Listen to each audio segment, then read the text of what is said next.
Got Brenda Gonzales with us. How you doing, Brenda? Doing good. Oh, I said it again. Brenda Gonzales-Means. Brenda Gonzales-Means. I forget at times too, but doing good. Okay, so forgetting at times. Do you forget, like on the paperwork, you gotta sign contracts, you gotta sign doctor forms. There's all kinds of things you have to sign as a fighter. So do you forget and have to go back and add the means sometimes? Does it slip?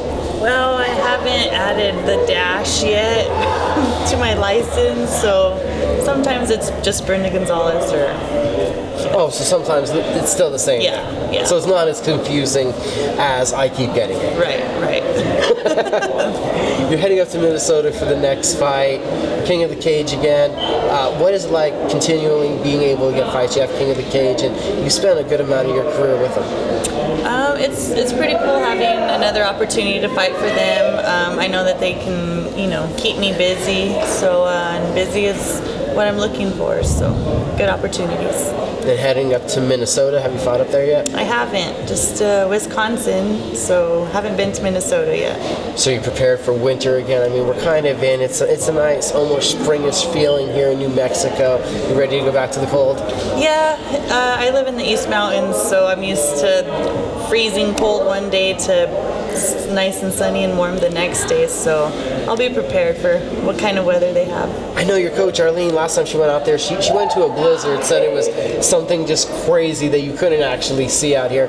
So I don't know if you're giving it the credit that it may be out there. Have you checked the weather, or you worry about that closer? Well, I always have to laugh because Arlene's asking, if it's cold in Albuquerque, she's like, how's the weather out there in Edgewood? And we can have a foot of snow in Albuquerque. It's just, sunny and a little chilly, so we do get to see a lot of snow out there. And now, heading into this fight, what do you know about your opponent? I know her name is Janice Meyer, I believe. I believe she's 2-3. I just kind of looked her up real quick to see, things like that. I believe she's from New York, so I don't know too much more about her. So, what kind of mindset do you take into a fight against an opponent that you don't know too much about?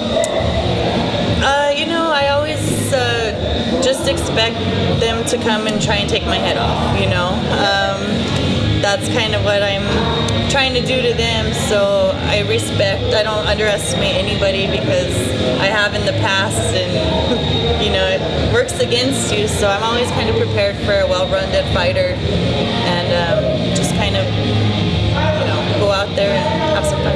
So at that kind of little rules meeting that you have there in the cage with the ref, that's what you're thinking when you're looking at the other girl? I'm going to take her head off? I'm going to get her before she gets me. I was in a fight one time, and I got kneed pretty good, right on the eyeball, and I saw black there for a second. So after that, I was like, okay, I got to get her before I'm laying out. So. Now, how do you feel about momentum? You're coming in off of a win. I feel good. This is the best. I know we always say this is the best I've felt, but we just hired a new athletic trainer, Eric Archuleta, and he's really helped me with old injuries and, trying to show me how to stretch better and to prevent new injuries. So I feel really loose, and I'm really excited to, step in the cage feeling healthy. Early on in your athletic career as a basketball player, and then now 11 fights as a mixed martial artist, a handful of fights as a boxer. How many of those little nagging injuries and wear and tear on the body is there, and how much do you need to, nurse that to just be able to stay at a peak physical condition to do what you're doing? Over the years, I have gotten a lot of crappy injuries that have been lingering, and I just kind of figured, just gotta live with them, So Eric has really helped me nurse and rehab things that have been hurting, in the past, and I do already see like a major difference, and I'm excited for the years to come, learning so much stuff about the body. So, do you wake up now in the mornings with what you've been doing without some of those aches and pains, and is it foreign now? I do. I'm not going to say it's foreign, but I get out of bed and my muscles might be sore, but I'm not kind of like having little chronic pains, on my back, my ankles, shoulders, stuff like that. So it's kind of nice and refreshing to wake up and to feel great to go train, put my body through another hard workout. So a totally different feeling for your body with the athletic trainer as you're going through this camp process? Yes, big time.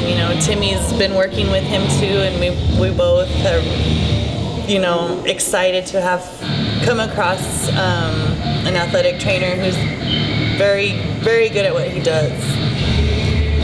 And your last fight was here. It was the first time you got to fight in the cage at home in a while. What was that like for you? It was awesome fighting in front of my family, my friends, the crowd going crazy for you.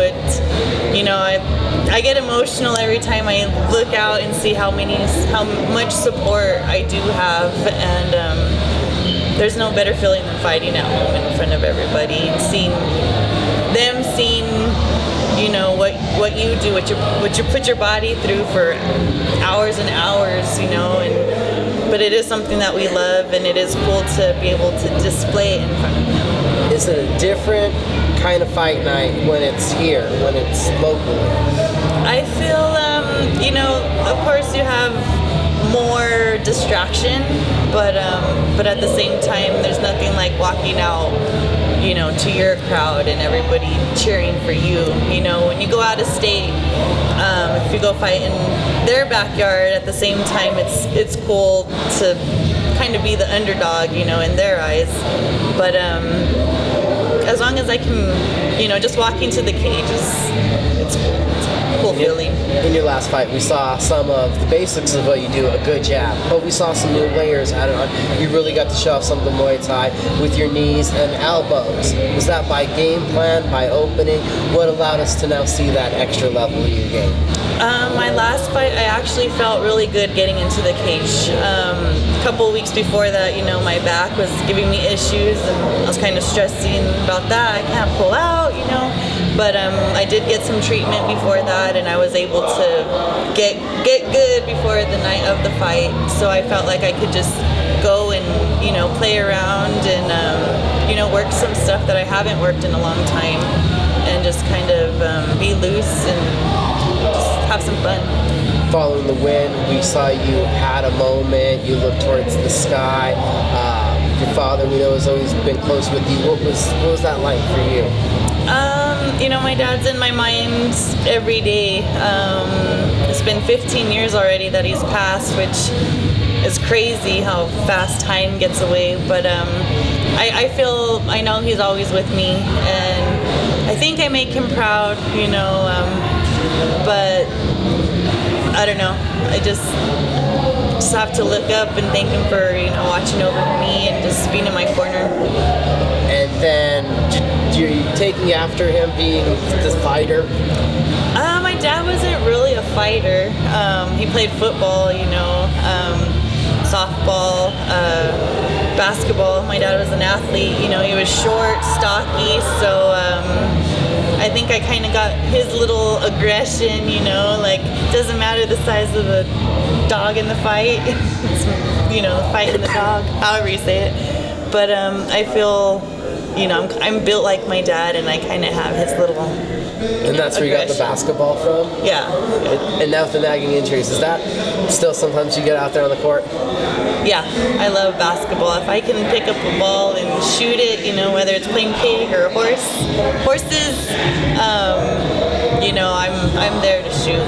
And I know you and Tim have the girls around now. Are you taking them out there? And be honest, if they're beating you, you can tell us. If they're what? Beating If they're beating you. Oh, no. We're actually showing the girls how to play. So, they didn't really play basketball much before we got them. So now they're all excited. They love to, if they could be outside all day shooting hoops, they're going to be outside all day shooting hoops. And we've talked a lot about fighting. So what's downtime? What are you doing to relax, to get away from all the chaos? And does physicality that is what you do for a living? We like to go fishing, camping, you know, we like to be outdoors and just roast some marshmallows, catch some fish, just kind of, you know, take a deep breath from the media or, you know, just our phones in general and just kind of breathe, live in the moment and just kind of enjoy the air. And for how long have you been the fisherman? Not very long, as I've been with Timmy. Growing up, my dad never had the patience to teach us how to fish or fish himself, so I didn't fish till I got with him and caught my first fish, and it was on. Now we have a little contest. Everything with you two is competitive, right? Pretty much. It's just that core of the fighter, that alpha, the competitiveness, the wanting to be the first place all the time. I think so. I think we both have hard heads, and he probably doesn't, you know, I'm a lot to handle. I know he's a lot to handle, so I guess that's why it works. Fighting a week apart. What has that been like for the kids at home, having to put up with both of you in camp at the same time? I feel sorry for them sometimes.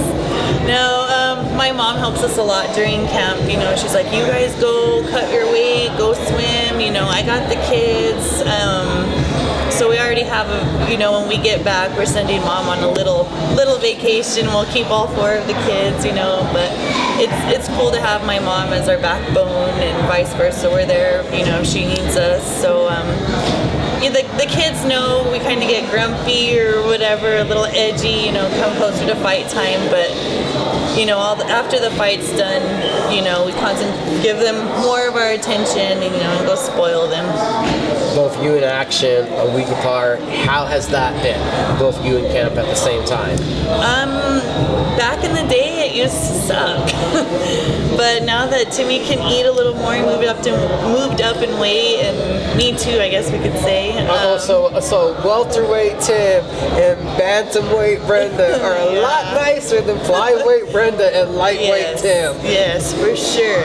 We can enjoy a little bit more food. But it's been really cool this camp, you know, especially me being healthy and feeling good and strength and conditioning. You know, we're working side by side, kind of probably competing against each other, but you know, in the end, it helps us both. And you're ready to go from that we're in fall over here to winter in Minnesota to summer in Brazil? Yeah, I guess we'll be prepared to put extra clothes on or take extra clothes off. We'll be prepared. Got the fight coming up. What's something you got to do to get the victory? Just go, you know, just go and fight. Go have some fun. You know, I've been taught, you know, for 8 years, Tom, Arlene, JJ, you know, and still learning. So just go react and push the pace that I want to push, you know, and just go be free. Go dance. Thank you for the time, Brenda. Last but not least, who do you need to thank? Who do you need to shout out to? I do want to thank my team, of course, New Mexico Wild Bunch, Fit NHB, Wolfpack. We have a bunch of names. My coaches, of course, yeah, Wild Bunch. I do want to thank my mom, my family, all my friends and supporters. You know, I love you guys. I appreciate you. You inspire me. I know some of you say I inspire you, but it's the other way around. I do want to thank Williams Mechanical for their sponsorship for this fight. Security response team. Damage control. You guys always got our backs. Functional Fury. Maverick Auto and Fabrication, East Mountain Grill, and Wendell Matthews and Ernest Chavez. And Signature Cuts, you're always trying to make me look pretty. I know I need to go see you, but I just want to thank everybody who's always there to keep helping us push forward. And thank you, Micah and King of the Cage, for another opportunity to fight for you guys.